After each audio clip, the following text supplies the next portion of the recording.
Hello friends, मैं सरस्वती शुक्ला आज आप लोग को त्वरण के बारे में बताने वाली हूँ। त्वरण क्या होता है? त्वरण अर्थात किसी भी पिंड के वेग में परिवर्तन की दर को हम त्वरण कहते हैं। मतलब यदि किसी पिंड का वेग निश्चित समय में अंतराल में क्या हो रहा है, बदल रहा है, कम हो रहा है अथवा ज्यादा हो रहा है, बट उसका वेग क्या हो रहा है, चेंज हो रहा है, उस परिवर्तन की दर को हम क्या कहेंगे, त्वरण कहेंगे। एक उदाहरण के लिए समझ लो, आप फिसल पट्टी पे बैठे हो तो शुरुआत में क्या होता है, जो आपको नीचे उतरने की दर होती है स्लो होती है, धीरे धीरे होता है, वेग क्या होती है, कम होती है, फिर बाद में वेग बढ़ता है, फिर नीचे जाके क्या हो जाता है, और कम हो जाता है। तो फिसल पट्टी पे बैठते समय शुरुआत में जो वेग होता है वह कम होता है, बीच में बढ़ जाता है और अंत में कम हो जाता है। यह दर्शाता है कि निश्चित समय पर वेग में जो परिवर्तन आया है, मतलब ये क्या दर्शा रहा है, त्वरण को दर्शाता है। एक और एग्जाम्पल समझ लो, आप गाड़ी चला रहे हो, मोटर बाइक, और आप क्या कर रहे हो, वेग में परिवर्तन ला रहे हो, मतलब आपकी जो गाड़ी की स्पीड है उसको कर रहे हो, कभी कम कर रहे हो, कभी ज्यादा कर रहे हो, कभी कम कभी ज्यादा, तो एक निश्चित अंतराल में आप उसको कम और ज्यादा कर रहे हो, तो इसका मतलब क्या हो रहा है कि उसके वेग में परिवर्तन आ रहा है, तो उसे भी हम क्या कहेंगे, त्वरण करते हैं।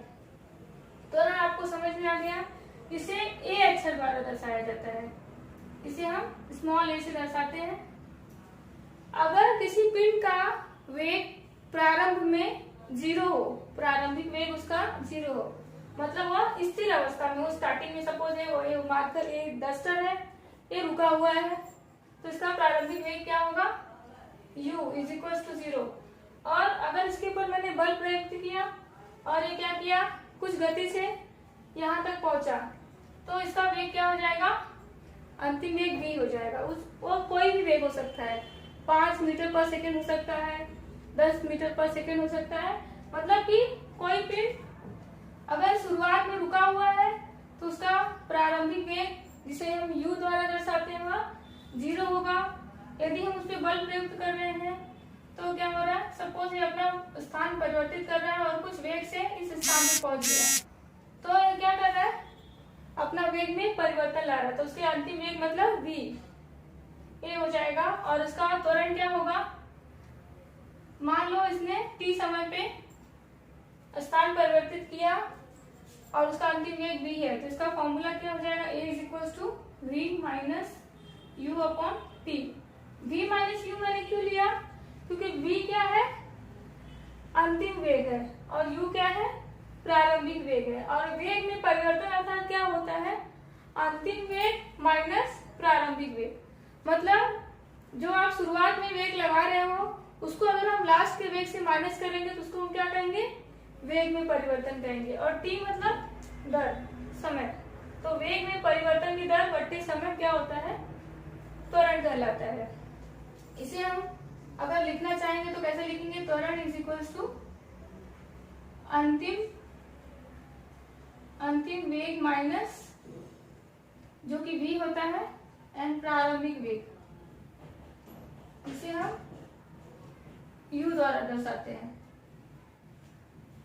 अपॉन समय। इसकी इकाई क्या होती है, मीटर पर सेकेंड स्क्वायर, सेंटीमीटर पर सेकेंड स्क्वायर, किलोमीटर पर आर स्क्वायर, कुछ भी हो सकता है। ठीक है, यहाँ तक आपको समझ में आया। अब हम अगर कहेंगे किसी पिंड में, मतलब कि उसमें वेग निरंतर है, मतलब उसका वेग क्या हो रहा है, निश्चित समय पर परिवर्तित हो रहा है, तो उसे हम उस पिंड को क्या कहेंगे, त्वरित पिंड कहेंगे। मतलब किसी पिंड का वेग निश्चित समय पर निश्चित अंतराल में परिवर्तन हो रहा है, उसे हम त्वरित पिंड कहेंगे, मतलब उसका वेग कम ज्यादा कम ज्यादा कम ज्यादा होते जा रहा है, तो वो क्या होगा, त्वरित पिंड कहलाता है, त्वरित पिंड कहलाता है। ठीक है, त्वरित पिंड अर्थात उसका वेग में निश्चित समय पर परिवर्तन आना, निश्चित समय पर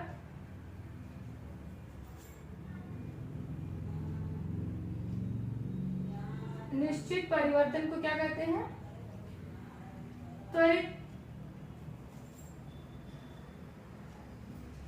निश्चित वेग में परिवर्तन। ओके, उसे हम क्या कहते हैं?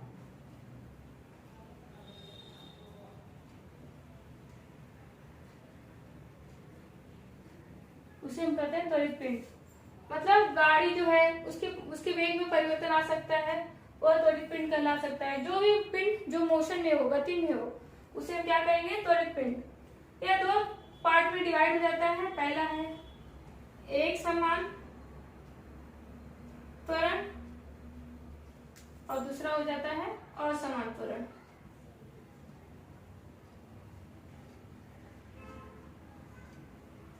एक समान त्वरण किसे कहते हैं? जब किसी पिंड में निश्चित समय पर निश्चित परिवर्तन आता है। किसी पिंड के वेग में निश्चित समय में निश्चित परिवर्तन आता है। वेग में, पिंड के वेग में निश्चित समय पर निश्चित परिवर्तन, निश्चित समय पर निश्चित परिवर्तन आता है तो उसे हम क्या कहते हैं? एक समान त्वरण कहते हैं। मतलब कि जैसे समझ लो कि हर एक टाइम पे उसका जो वेग में परिवर्तन आ रहा है सेम आ रहा है, उसे हम क्या कहेंगे? एक समान त्वरण कहते हैं। असमान त्वरण कब कहेंगे?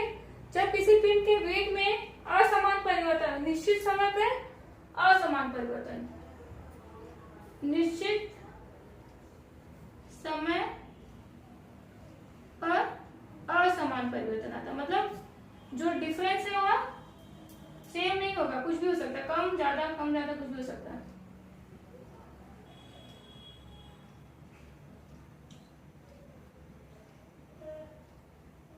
ठीक है, और हम इसको डिटेल में जानने के लिए इसका कुछ उदाहरण द्वारा और इसके और भी टाइप को समझाऊंगी। अब मैं आपको धनात्मक त्वरण किसे कहते हैं, ऋणात्मक त्वरण किसे कहते हैं और शून्य त्वरण किसे कहते हैं वो समझाने वाली हूँ।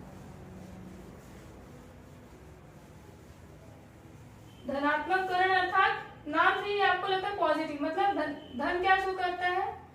बढ़ना। धनात्मक त्वरण में कोई चीज जो बढ़ रही है।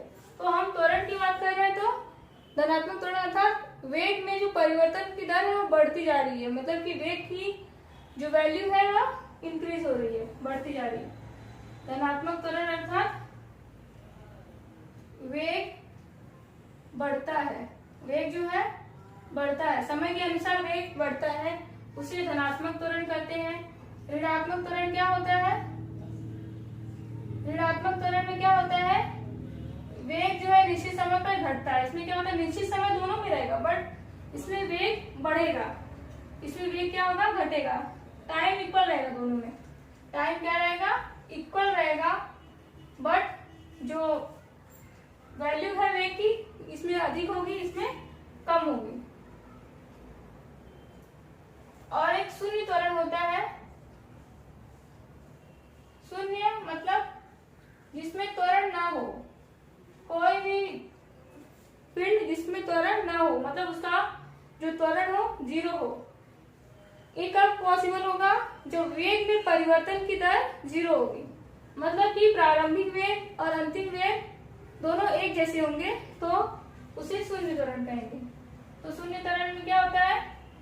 वेग में कोई परिवर्तन नहीं होता है।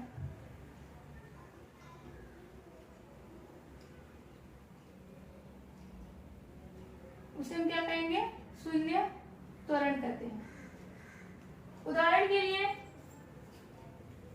और इसमें वेग क्या होता है? वेग की दिशा और त्वरण की दिशा एक जैसी होती है। वेग तथा त्वरण एक ही डायरेक्शन में होते हैं, एक ही दिशा में होते हैं, एक ही दिशा में होते हैं, राइट। जबकि ऋणात्मक त्वरण में क्या होते हैं? वेग की दिशा त्वरण की दिशा के विपरीत होती है, दिशा के विपरीत होती है। ठीक है, विपरीत मतलब अपोजिट होती है। अगर वेग इस डायरेक्शन में तो त्वरण उसकी विपरीत दिशा में होगा।